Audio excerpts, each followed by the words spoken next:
stream of air flowing over and under these conchae. Here's the superior, here's the middle, here's the inferior. How much that actually helps in providing extra surface area.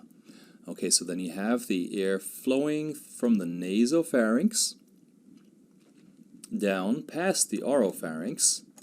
This is where shared pathway, just a very short part of the shared pathway for food and air is. Then down through the laryngopharynx, through the larynx, well, here's the larynx, and into the trachea. And so here's our critical little switchover place. So these are our vocal cords or vocal folds, right? So we have two tubes. We have one tube that is always going to be patent. Well, that's going to be our trachea. That makes sense. That is right here. And we have our esophagus right here. So we need to have a little switcherovsky here, which is going to be in form of the epiglottis. When we swallow a bolus of food, the epiglottis will close shut and prevent this food from entering our airway.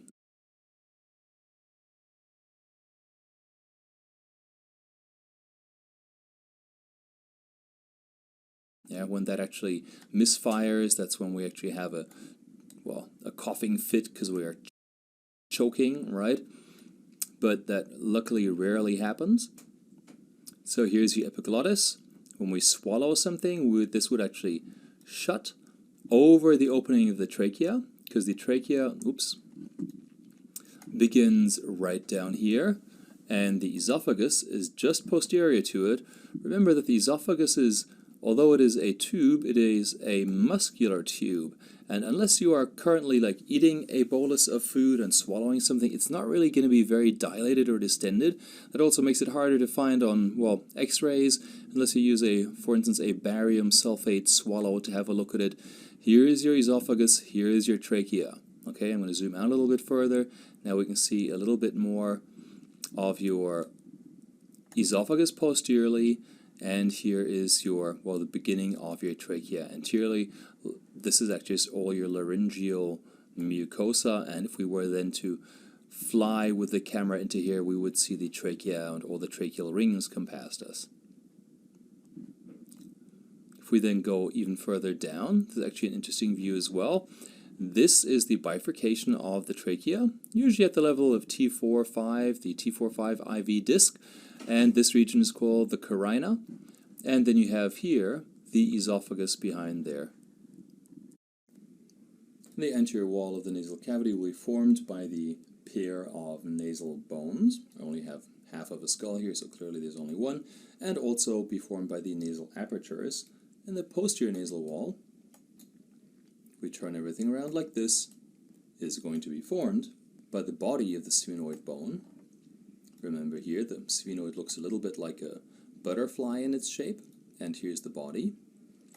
So the posterior wall will form the body, or actually the body will be formed by the posterior wall, and also these openings here, which are called the choana, they are part of the posterior walls of the nasal cavity. The roof of the nasal cavity is going to be divided into three parts, which would be the frontonasal, ethmoidal, and sphenoidal parts.